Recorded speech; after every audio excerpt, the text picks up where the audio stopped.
So, ayan guys. Itadakimasu. Tikman nyo na. Sige muna na kayo. Anong lasa? Sarap.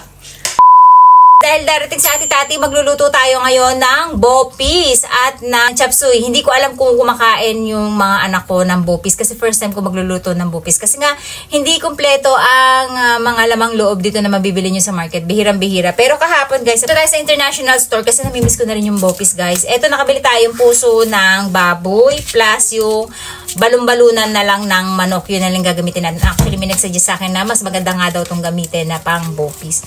So, ayan. Ito lang yung ating isasahog. So, dito sa ating guys, papakuluan ay maglalagay lang tayo ng ating salt. Ajinomoto. Ayan. Para magkaroon ng lasa yung ating papakuluan. Ayan ang ating laurel. Tapos, maglalagay tayo guys ng ating star anise guys. Pantanggal lang yan ng lansa ng ating laman loob. Tapos, maglalagay tayo ng ating paminta, pepper. Masyado maanghang tong pepper na to guys. Kakunti lang nilagay ko. Baka hindi makain ng mga anak ko. Tapos ito yung laman loob natin guys. Na puso ng baboy. Ayan, nilalagay na rin natin. Ang matrabaho lang talaga sa pagbobopis yung maggayat. Tatakpan lang natin. And then habang hinihintay natin itong maluto ay tayo naman maggagayat. Ito na guys yung ating puso. Hihiwa-hiwain natin. So, ayan na guys yung ating lamang loob. Ang gagawin naman natin ay dudurugin natin siya. Kaya ito yung pinaka-hate ko sa lahat. Yung dinudurog natin siya. No? Kasi, ang bango ng amoy niya guys. Walang lansa. Ang bango. Para siyang steak. Siguro okay na yung ganyan. Hindi ko alam kung kakain si asawa na ito. So, ayan lang guys, yung pang-bopis natin ang konti lang. Diba? Tapos sabi natin, ang lalaki daw ng hiwa natin. Ang carrots. Para hindi pa natutulog yung malalong gumising. So, ito na yung pang-bopis natin guys. So, ayan guys, na yung mga pansahog natin sa ating bopis. Meron tayong laman loob dito. Tapos yung ating carrots, yung labanos, sibuyas. And then, ang gagamitin lang natin ay yung ating luya. At yung ating bawang na paste. Kami, kung tinabi nito nung summer, wala na, ubos ko na lahat guys. Ayan guys, nagigisa na tayo. So, sorry, hindi natin siya na videohan. Ina rin natin yung ating carrots. Ayan guys, naglagay na tayo ng laurel, salt and pepper, tapos ajinomoto. Ayan, baga na igisa. Yes, tama kayo. So, ito yung bawang natin guys. Ang konting luya. Ayan.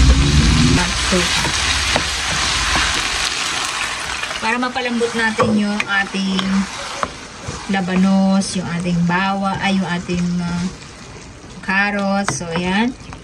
Tapos, kung gusto natin siya maging kulay pula, mag-a-add tayo ng food coloring kasi may binili akong atswete sa Pilipinas. Ang problema guys, hindi ko mahanap.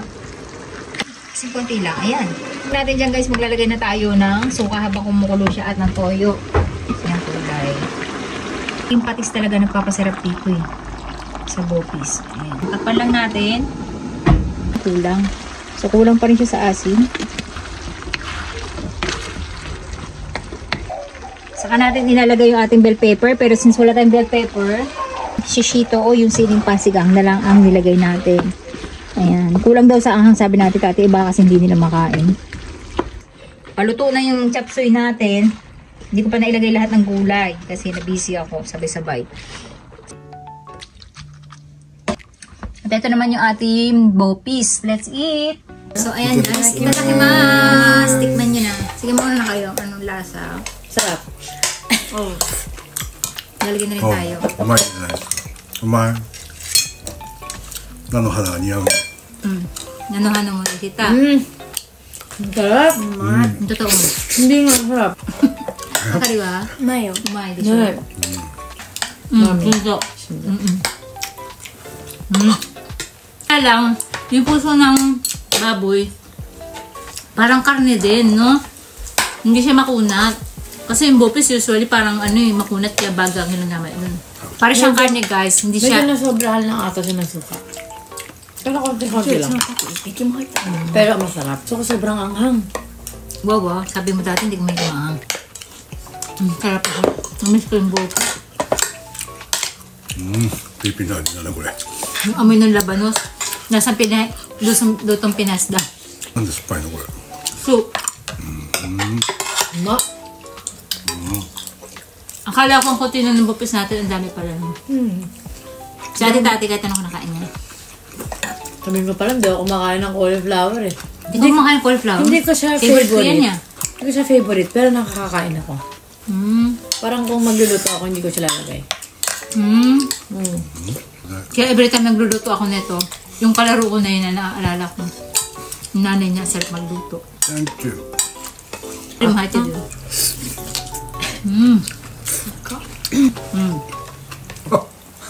Yung mga piso di pa pumasakam, di ba?